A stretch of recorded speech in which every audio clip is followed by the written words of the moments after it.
Part 2. Are you the one falsely accusing my son of being a gigolo? Silas staggered so hard from the slap that he crashed into Delilah. The entire lobby went dead silent. He clutched his cheek and stared at my mother, as if she had spoken in another language. Why, your son? He stammered. Delilah looked even worse. All the blood drained from her face as her eyes darted from me to my mother, then to the two women standing behind her. My oldest sister, Evelyn, had one hand tucked into the pocket of her white coat, elegant and cold as winter. My second sister, Clara, stood beside her in a dark tailored suit, already pulling off her gloves finger by finger, with the calm precision of someone about to ruin another person's life. Neither of them looked surprised to see me. Both of them looked furious. My mother didn't take her eyes off Silas. Yes, she said, voice low and terrifying. My son, Noah Vance, the one you just called a gigolo in front of half the hospital. Silas opened his mouth, but nothing came out. One of the patient family members gasped. The chief of medicine, who had just put my promotion on ice less than an hour ago, visibly blanched. Mrs. Vance? My mother finally turned to him. You know me? He swallowed. Of course. Then you also know, my sister Evelyn cut in, that Noah doesn't need a sugar mommy. He needs a break from women stupid enough to think his mother is his sponsor. A few people in the crowd actually laughed before they caught themselves. Silas seemed to come back to life all at once.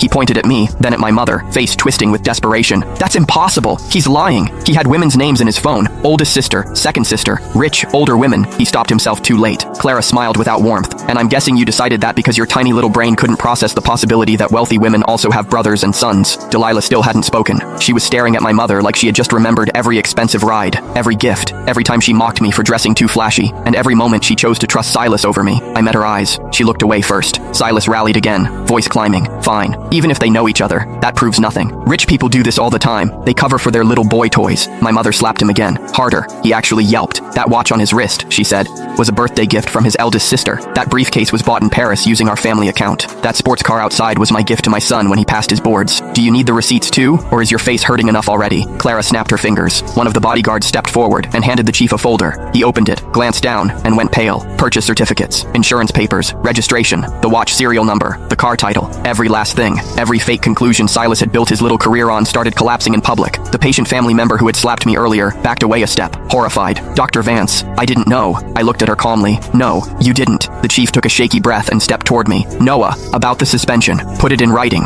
Evelyn said coldly, and put in writing that the hospital acted on a defamatory post before verifying a single fact. He flinched. Of course, one by one, the people who had glared at me started lowering their eyes. The ones who had called me disgusting, twisted, shameless, all because two pathetic people fed them a story they liked better than the truth. Silas still wouldn't shut up. He pointed at Delilah like she was his last shield. Delilah can prove it. She dated him for a year. She knows what kind of man he is. Every head turned to her. She finally found her voice, but it came out thin. Noah. I waited. For once in her life, she had to speak without Silas handing her the script. Her eyes were already red, not from sorrow, from panic. I was trying to protect myself, she whispered. You never told me the truth. I actually laughed. That seemed to hurt her more than if I had shouted.